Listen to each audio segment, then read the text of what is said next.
Hey everyone, welcome back to Jill's Family, where everything I talk about on this channel is a product or a brand that's helped me or helped my family or something we've learned from one of our mentors that we thought was important enough we wanted our girls to know. Today we're going to embark on a new journey on a different series, and I'm titling it Give Yourself a Fighting Chance. I know it sounds kind of doom and gloom, but just hear me out. For me personally, I always find it crazy that how far I think 5 years, like 5 years is so long away, but yet when I think back on the last year, it went by like that. So my perception of how close things actually are isn't always that great.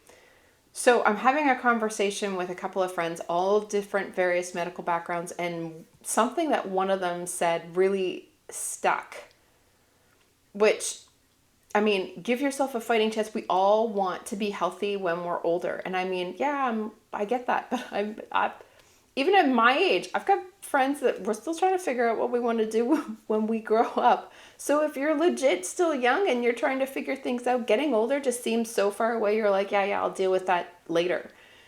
But then she said, look, Jill, regardless of whatever you want to do when you're older, I guarantee you want to be healthy. At least, and people are like, yeah, I get it. She's like, no, you want to be able to still make your own decisions cognitively. You still want to be able to walk. You still want to be able to drive yourself around. You still want to be able to travel. You still want to be able to make your own decisions and live where you'd like to live. And I went, oh, yeah, I'd like to do all of those. Then she told me the updated stats, and these are really scary. The updated North American stats are now, check this out, 1 in 2 if you're a guy, for developing cancer at some point in your lifetime. Women, we're not that far off. We're 1 in 3. And then you look at the fact that autoimmune, which we didn't even talk about 30 years ago, it wasn't really a thing. Now it's so much a thing. It's so much a common, like you say the word autoimmune and people go, oh, but they know what it is. It's increased so much in the last decade that it's now closing in on 1 in 10. 1 in 10.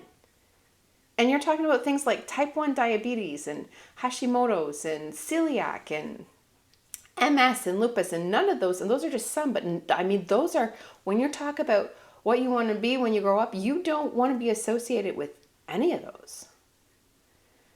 So then it's, okay, well then what do I do? Well, I think most of us feel we want to take care of ourselves, but I've also learned there's me knowing what I should do, and then there's what I actually do. And I'm thinking I can't be the only one that gets, like, I do a pretty good job, but I'm pretty sure there are more things I could be doing. And none of them are hard.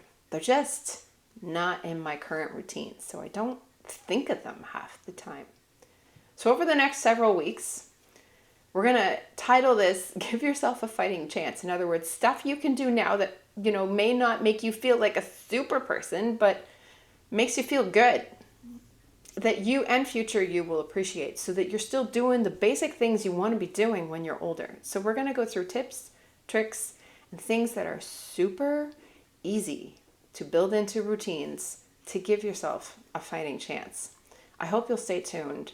I hope you'll hear my heart. Because the whole point to this is you want to keep your independence. So then when you figure out whatever it is you want to do, you want to be able to have fun while you're doing it. We'll chat again soon. Take care.